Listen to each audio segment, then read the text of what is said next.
getting Taco Bell delivered right now. No shame. Alright, so today it is, almost just said it's Foundation Friday. It is not Foundation Friday, but that will be up in a few days. But today I wanted to do an all drugstore acne coverage routine.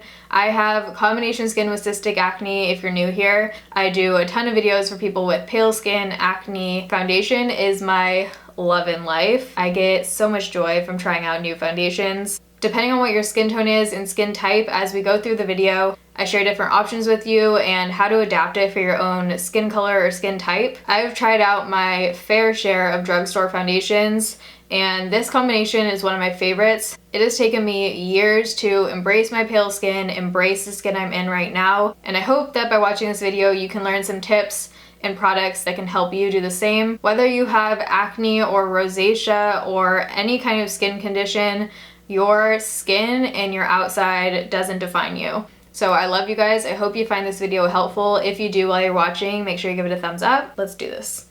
So let's pin back the hair so people don't have a panic attack.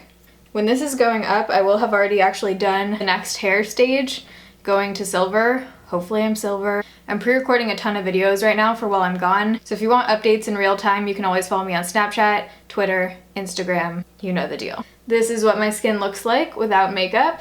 I have a ton of videos on acne coverage and confidence with pale skin. I've struggled with cystic acne for years now. 99% of the time, I like to prime my face. If you are looking for an affordable drugstore option, just be aware of the ingredients. A lot of primers break me out. One of the ones that doesn't and that I really like is Maybelline Master Prime Blur and Illuminate. This is an illuminating primer, but it just gives you this really nice kind of glow underneath your makeup. And it does have SPF in it. And even if you're not pale, you should be putting SPF on your face every day. So if I have a lot to cover up, which I usually do, my go-to acne coverage drugstore foundation is the e.l.f. Acne Fighting Foundation. This actually has really awesome coverage, a beautiful finish, lasts really well throughout the day. But if you're a pale princess, this one will be too dark. So personally, I have to mix this in with something. If you're darker than I am, you could definitely get by with just applying this. This is in the shade Ivory, and it has salicylic acid, witch hazel, camphor, tea tree, and aloe. So today I'm going to be mixing it with the Hard Candy Glamouflage in the shade Porcelain. This is kind of my favorite drugstore mixer to lighten foundations, and it does have some added coverage in it. I don't like wearing this by itself just because it doesn't last that well throughout the day and the finish of it can look a little bit heavy, but these two mixed together work really well for me. If you just want a straight up mixer to lighten it, Drugstore NYX Pro Foundation Mixer in the white shade. This one doesn't give any added coverage, which is why I'm not using it today. Or you can also just mix in a good old concealer that you have laying around. Even if you're not trying to necessarily lighten your foundation, if you have a foundation and you just want to add a little bit more coverage, just mix in a little bit of concealer. Hard Candy Glamouflage is really great, it has a ton of coverage. I couldn't find mine, so I just have the Maybelline Master Conceal here to show you. Lately what I've been doing, just so I have to use less foundation, is actually spot concealing first. So I just put a little bit of that Maybelline Master Conceal on the back of my palette, and I'm going to go in with the Morphe G38 brush. This is an awesome brush for blending concealer under your eyes and just spot concealing. I love this for concealer. And I'm just going to go ahead and dip that in, and then I'm basically just going to spot conceal some of my major acne spots. And if you can cover up some of the redness and problem areas before you go in with concealer, you're just gonna have to use a lot less product. I don't think I've ever done this in a video. This is kind of a recent thing for me. There's days when I do spot conceal, there's days when I still don't. It just kind of depends on what I'm feeling. My biggest tip if you're gonna be spot concealing is find a concealer that actually sets on your face. That way when you blend foundation on top, it's not just gonna smear it all around. Concealer is gonna actually set before you apply your liquid foundation. Typically on an everyday basis, I use Tarte Shape Tape, but this is not drugstore, so we're not using it today. Freaking amazing concealer. This is honestly worth the money. Perfect for under the eyes. I don't set it with the powder. Perfect for spot concealing. You get twice the amount of product in here as normal concealers. So in my opinion, it's totally worth it. So just to give you guys a little update on my acne, I have a couple of videos explaining my acne story. What's going on right now is that I tried spironolactone for 4 months.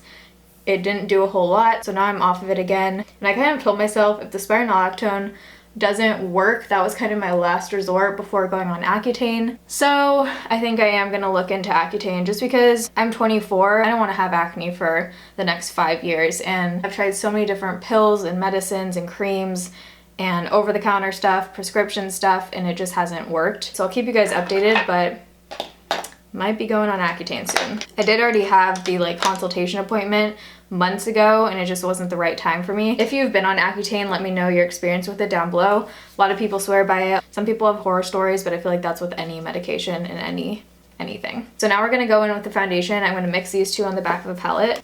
I really like the tone of the e.l.f. foundation. It kind of has this like beigey tone to it, so it's pretty neutral. I used to be super cool toned and now I feel like I'm more on the neutral side. So I'm just gonna dab this over the face. And the brush I'm gonna be using is the Morphe G36. This is a great foundation brush I've been using lately.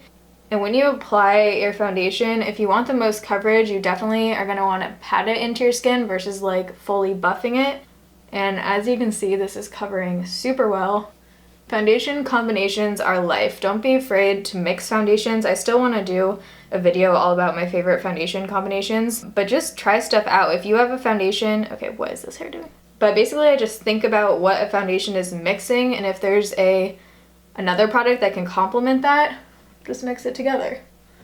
So the finish of the e.l.f. foundation, I've only worn it by itself a few times because it is too dark. But if I'm remembering, it's more on the like satin dewy side, and then mixed in the hard candy foundation, it's a little more satin matte, but we do get a really nice skin-like finish, which is the goal, especially when you have acne and a bunch of texture on your face. My forehead doesn't have a whole lot of problem areas, mostly just freckles and redness. And Morphe brushes are very affordable. There are ones that I love and I stand behind and I support, and there are other brushes that I think are pretty shitty, honestly. So all the ones I'm using in this video, I recommend. This is the time where if there's any areas that I feel like we need a little bit more coverage, you can just go back in with the foundation. I still have a ton of product on here, by the way. You can just go back in and kind of stipple it on any areas, but honestly, especially with that concealer first, I think we're looking good. So super pretty satin finish, really great coverage, doesn't look too cakey or heavy. So now onto concealer. One of my favorite concealers of all time is the Collection Cosmetics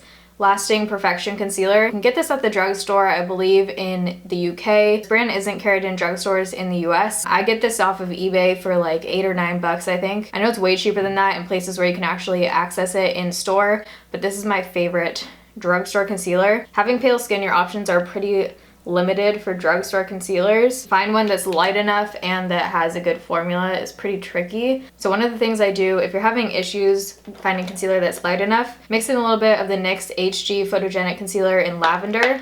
It is lavender, but somehow it magically lightens your concealer and just makes it look very brightening under the eyes. So if you don't want to order this Collection Cosmetics concealer online, then use your favorite drugstore concealer and just mix in some of that NYX. And the concealer brush I'm using is the same that we spot concealed with, the G38 by Morphe. Now you're going to want to set your under eye concealer. Favorite under eye setting powder from the drugstore is the Physicians Formula Mineral Wear Talc Free Translucent Correcting Powder. Quite the name. I've mentioned this 5 billion times on my channel. I actually have a brand new one right here to use. Whoa, bro. This is just light enough for my skin. It's Grace. It's Grace. I just thought of Grand Lace from Bachelor in Paradise. Favorite brush to apply my under eye setting powder is this one by e.l.f. I never remember the name of this, so I will link all these brushes, all these products I'm using down below in the description box. I'm just gonna swirl, tap, make sure you tap off the excess, and then I'm just gonna press this into my under eyes, and this just does a really great job of setting the concealer and brightening under there. I would say this combination that I just used could totally work for dry skin, oily skin. I have combination skin. It'll kind of just be up to you whether or not you want to powder your face afterwards to set it. The way that this is setting, I honestly could probably get away without a setting powder, but if you have skin where you need to set your foundation, or if you want it to last longer, set your foundation with a powder. Drugstore favorite powder right now has been Maybelline Better Skin in the shade 10 Porcelain. This is beautiful. My main reason for applying a setting powder usually is so that I can easily blend my blush, bronzer, and highlight on top. It's just way easier if you're blending on top of a powder versus on top of a consistency that's a little bit stickier. So if you're like me and you like the look of kind of dewiness on your forehead, sometimes I feel like when I don't set my forehead, it just makes my overall face look more like skin. So that's what I'm gonna be doing today. I'm just gonna be setting kind of the bottom half of my face. My favorite powder brush lately has been the Morphe E44. Unfortunately, they discontinued the Elite 1 collection line, and now all of the Elite collection has this red top, which I actually think is not the prettiest. Some of the new Elite 2 collection brushes are not as soft as the original ones. I typed in the E44 to Morphe just before filming this, and they do have a new Elite 2 version of the E44. It's not the same exact brush, and I don't have it, so I'm not sure if it's a duplicate, but I do have the E1 brush, which is quite a bit bigger, but this one is soft and this one feels really nice. But today I'm just going to use my original E44.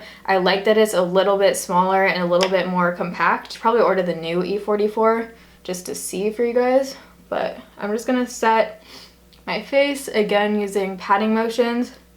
It is a little bit more on the matte side, but it isn't like dull matte. So I'm just gonna leave my forehead so I can still get that dew. So that is everything. I love the way that this looks. It gives me completely full coverage, all affordable products. Here is a before, just so you guys can see.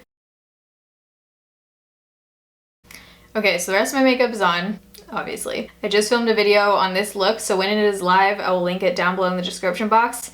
I'm pretty sure it'll be going up after this video. My bronzer, highlight, rest of the products I used on my face, all those details will be in the other video. But I hope you guys liked this video. If you did, make sure you give it a thumbs up. If you're new here, you can join the Bay Burrito family by clicking the subscribe button down below. It'll notify you every single time I put up a new video. Love you guys. Thanks for watching. See you in my next video. Bye.